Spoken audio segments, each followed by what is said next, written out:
বাংলাদেশে বিদ্যুৎ বিক্রি বাবদ আদানি পাওয়ারের বকেয়া বিল নিয়ে দীর্ঘদিন ধরে দ্বন্দ্ব চলছে। এ বিরোধ নিষ্পত্তির জন্য সিঙ্গাপুরের আদালতে সালিসি কার্যক্রম শুরু করেছে আদানি গ্রুপ।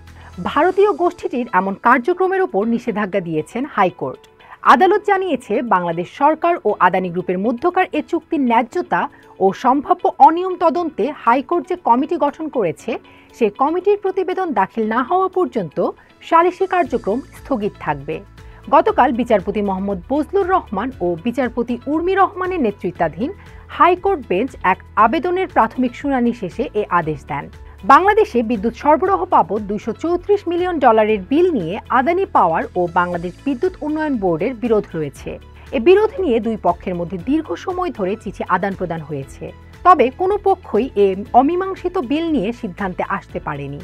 সর্বশেষ এ বিল নিয়ে আদানির পক্ষ থেকে সিঙ্গাপুরের সালিসি আদালতে যেতে বিপিডিবিকে চিঠি দেয়া হয়, যদিও বিপিডিবি আগে আদানির এ ধরনের মধ্যস্থতায় রাজি নয় বলে জানিয়েছে। আদানি গ্রুপের সঙ্গে করা বিদ্যুৎ ক্রয় চুক্তির পর্যালোচনা বা বাতিলের নির্দেশনা চেয়ে হাইকোর্টে আবেদন করেন জ্যেষ্ঠ আইনজীবী ব্যারিস্টার এম আব্দুল কাইয়ুম। 6 নভেম্বর রেজিস্ট্রি ডাকযোগে এ লিগ্যাল নোটিশ পাঠানো হয়। ওই নোটিশে বিপিডিবির চেয়ারম্যান ও জ্বালানি সচিবকে 3 দিনের মধ্যে আদানি গ্রুপের সঙ্গে একতরফা বিদ্যুৎ চুক্তি পর্যালোচনা বা বাতিল করতে বলা হয়। হাইকোর্টের আদেশের পর ব্যারিস্টার এম আব্দুল কাইয়ুম সাংবাদিকদের জানান, তদন্ত প্রতিবেদন আসার আগেই যদি সিঙ্গাপুরে আদানি তাদের পাওনা নিয়ে সালিশ কার্যক্রম শুরু করে, তাহলে ওই তদন্তের গুরুত্ব থাকবে না। এ কারণে তারা নিষেধাজ্ঞা চেয়েছেন। তিনি আরও জানান, আদানির সঙ্গে করা চুক্তিতে অনেক অনিয়ম রয়েছে। বিদ্যুতের অমীমাংসিত বকেয়া বিল নিয়ে বিরোধ নিষ্পত্তির জন্য বিপিডিবিকে সিঙ্গাপুরের সালিসি আদালতে যাওয়ার আহ্বান করেছে আদানি। কিন্তু বাংলাদেশে বিদ্যুৎ ক্রয় চুক্তি নিয়ে বাংলাদেশের তদন্ত কার্যক্রম চলমান থাকায় আদানির প্রস্তাবে রাজি হয়নি বিপিডিবি। পতিত আওয়ামী লীগ সরকারের সময় রাজনৈতিক প্রভাব খাটিয়ে বাংলাদেশের সঙ্গে বিদ্যুৎ ক্রয় চুক্তি করা হয়েছে, এমন অভিযোগ দীর্ঘদিনের। এ চুক্তির বৈধতা নিয়ে উচ্চ আদালতের নির্দেশে একটি কমিটিও কাজ করছে। এই কমিটি এরই মধ্যে আদানির বিরুদ্ধে ব্যাপক অনিয়ম ও দুর্নীতির প্রমাণ খুঁজে পেয়েছে। এরই মধ্যে বিশেষজ্ঞ কমিটি অন্তর্বর্তী একটি প্রতিবেদন সরকারের কাছে জমা দিয়েছে। আগামী ডিসেম্বরের মাঝামাঝি চূড়ান্ত প্রতিবেদন জমা দেওয়ার কথা রয়েছে।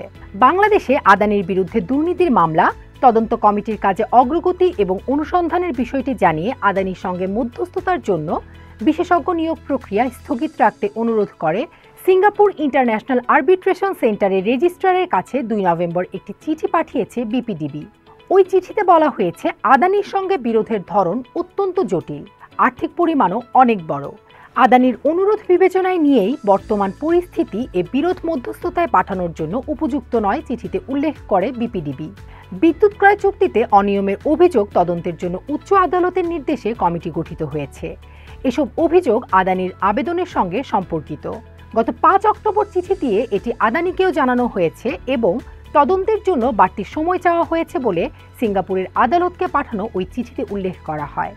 বাংলাদেশের সঙ্গে বিদ্যুৎ ক্রয় চুক্তি নিয়ে আদালতে বিচারাধীন মামলা ও তদন্তের মধ্যে গত 31 অক্টোবর বিপিডিবিকে বকেয়া বিল পরিশোধ চেয়ে চিঠি দেয় আদানি। বকেয়া পরিশোধ না করলে 11 নভেম্বর থেকে বাংলাদেশে বিদ্যুৎ সরবরাহ বন্ধের হুমকির বিষয়টি চিঠিতে উল্লেখ করা হয়েছে। বকেয়া বিল পরিশোধ চেয়ে গত বছরের নভেম্বর থেকে 20টি চিঠি দিয়েছে আদানি গ্রুপ, এমন বিষয়টিও চিঠিতে উল্লেখ করা হয়েছে। গত 27 অক্টোবর বিপিডিবিকে পাঠানো এক চিঠিতে আদানি পাওয়ার জানায়, মোট বকেয়া $49 কোটি 60 লাখ মধ্যে $26 কোটি 20 লাখ কোনো বিরোধ নেই। বিরোধের বাইরে থাকা এ পাওনা পরিশোধে বিপিডিবি ব্যর্থ হলে চুক্তি অনুসারে বিদ্যুৎ সরবরাহ স্থগিত করার অধিকার আছে আদানির, যদিও এর মধ্যে বিপিডিবির বকেয়া কিছু অর্থ আদানিকে পরিশোধ করেছে। বড় অংশ এ মাসের মধ্যে পরিশোধ করার কথা রয়েছে। ভারতের ঝাড়খণ্ড রাজ্যের গাড্ডা জেলার আদানির নির্মিত 1600 মেগাওয়াট বিদ্যুৎ কেন্দ্রের সঙ্গে বিপিডিবির বিদ্যুৎ ক্রয় চুক্তি রয়েছে। 25 বছর মেয়াদী এ চুক্তির শর্তে কি ছিল তা সবই ছিল অপ্রকাশিত। গত বছরের 5 আগস্ট আওয়ামী লীগ সরকার পতনের পর আন্তর্জাতিক একটি গণমাধ্যম আদানির সঙ্গে বিপিডিবির বিদ্যুৎ ক্রয় চুক্তির নথি প্রকাশ করে। ওই নথিতে দেখা যায়, বিদ্যুৎ আমদানি, কয়লা ক্রয় সহ চুক্তির কঠিন শর্ত। সেখানে বিপিডিবির বিপুল পরিমাণ আর্থিক ক্ষতির বিষয়টি জড়িত। চুক্তির এমন কঠিন শর্ত থেকে বিপিডিবির বেরিয়ে আসার বড় কোনো সুযোগও নেই।